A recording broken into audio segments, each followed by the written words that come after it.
Well, let's see if it even works. We're definitely not doing very good here. Welcome to Season 3, Episode 1 of the eBay Repair Challenge. So, item number 1 for me is an HP 1000 CX. This item I bought for $75 on eBay and it does not work. So after spending $75 on this item, I only have $125 to spend unless I can get this one fixed and sold. Then I can use that profit to buy my next items. I did see quite a few of these on eBay that just had this part. Oh, it looks like we have a broken hinge. That's a bummer. Man, that stinks. Looks like this just Velcros in. So let's move this case aside. We probably won't even be able to sell that part. Yeah, that's annoying. Well, let's see what we have here. Actually looks to be in decent condition. This is kind of indented a little bit. Let's see if I can get that on camera. Kind of bowed down right there. Let's see if it powers on. No power, but I also need to see, I don't think there's any batteries in it, so let's check that first here. Oh yeah, we do. Well, sort of have batteries. This is going to be a problem. So we got some pretty nasty looking batteries in here. Do want to clean off any corrosion though, because that will just keep corroding if there's corrosion on there. 0.083, these should be over 1.5. Yeah, we definitely got bad batteries, no question there. I'll show you what a good battery is supposed to be. 1.6, so that's a good battery. And I like to kind of twist them around in here, make sure they got a good connection. Oh, we got some lines on the screen. Oh, hey, look at this. Okay, so must be some bad connections in there. Hopefully not in this hinge. If you guys are familiar with like the 3DS from Nintendo, the ribbon cable goes through the hinge and that's not fun to replace. So it does power on and off. There seems to be some sort of problem with maybe the ribbon cable to the screen. I don't really know yet. I think it's time for our favorite part. Let's take it apart. Now, one of the things that's different about this challenge is we have a total of 5 YouTubers participating in this eBay repair challenge. Those YouTubers are me, Steve with TronicsFix. Number 2 is Vince from the channel My Mate Vince. He and I have done the previous repair challenges, but we're also adding Elliot from the Retro Future. We're adding Paul from the channel Tampatec.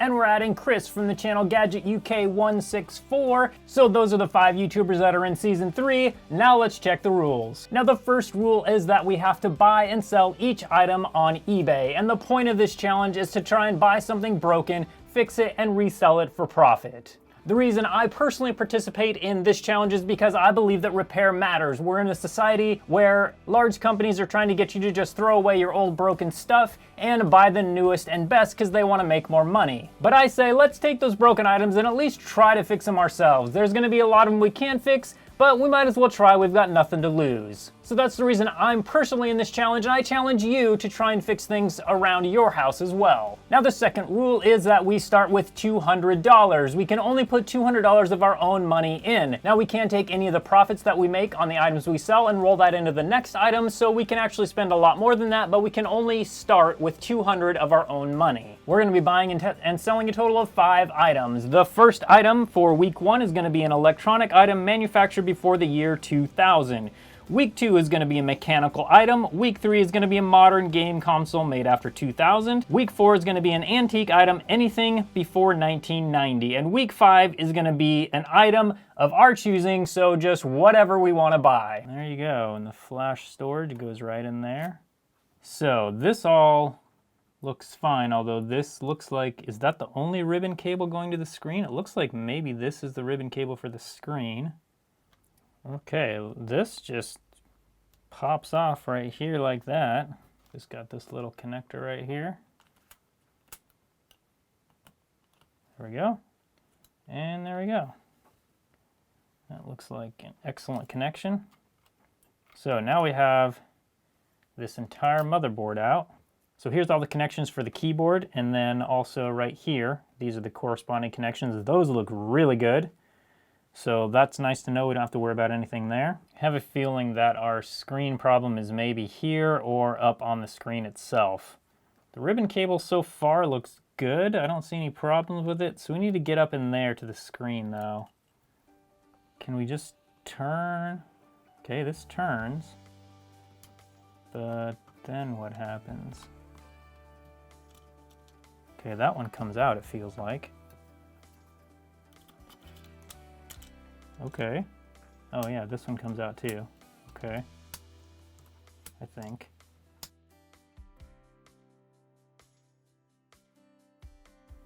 Screen is all still on there.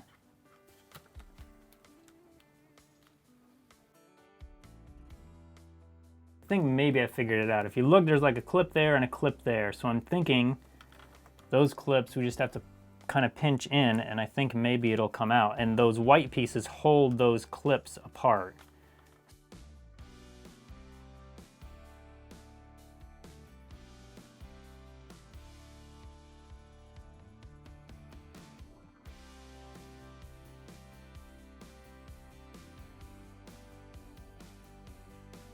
Okay, here's the ribbon cable here.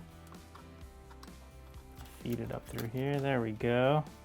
I don't see any tears in it anywhere.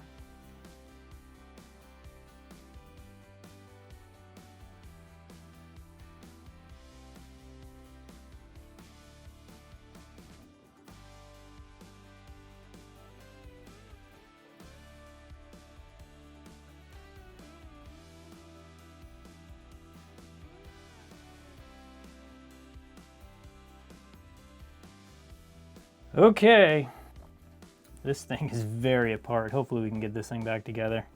So here you go, you can see it's got like a foam backing right here. Now I'm wondering if maybe we should add a little bit to this, because theoretically if we add to that, that'll add a little bit of pressure on there. So here we have some more adhesive double-sided tape. Maybe a little bit long. Fix that problem. There we go. Needs to be exactly the same as the one under it, or else it could create a problem where part of it might lay different than the other, and we need just constant downward pressure on this once we put it all back together.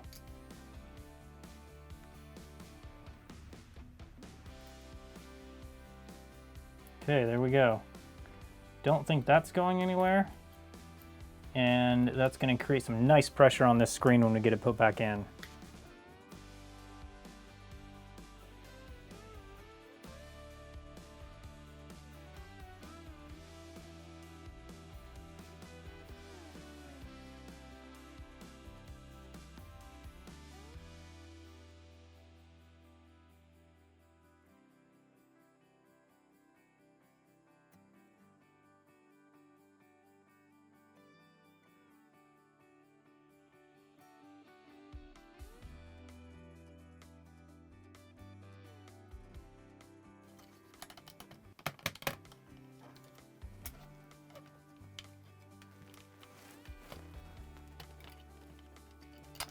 Well, the bad news is this hinge is definitely worse.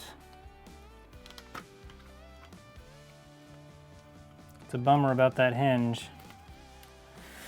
Well, let's see if it even works. We're definitely not doing very good here.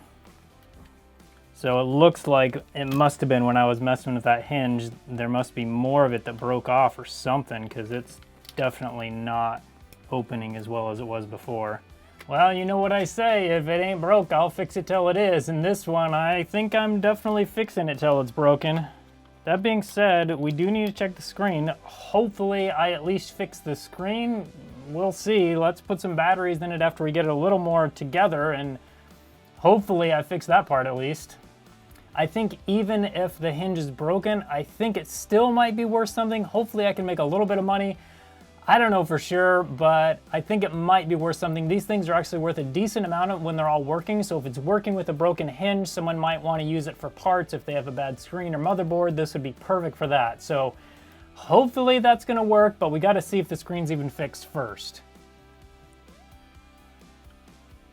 So we still have the same problem, even with all that foam we put on there. So I'm going to take these screws back off, and we got to figure out what exactly is going on over here that's causing this problem. Okay, so that's for sure a problem. So actually that's probably, now that I think about it, that's probably what the original problem was.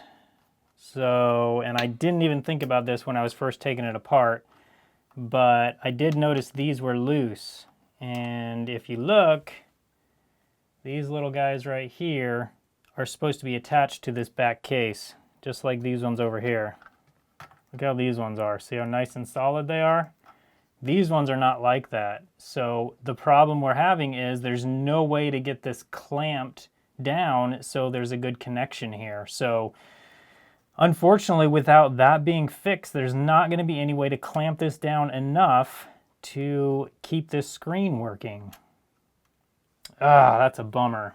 Unfortunately, this one was kind of doomed from the start. I didn't notice that when I first took it apart that those mounting points were loose, but now that I look at it, that's for sure what's causing the problem. The good news is I might, since I do know it does work, I might be able to get enough money out of it to get at least some of my money back, maybe even all of the money.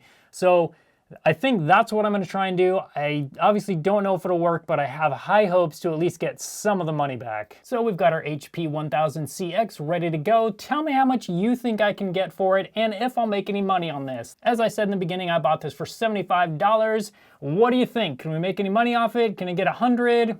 I don't know. I'll update you guys once I have it sold. Now, since I spent $75 on this, I've got $125 more to spend. Once I get this sold, I can use that money for buying my next items, but as of right now, I have $125 left.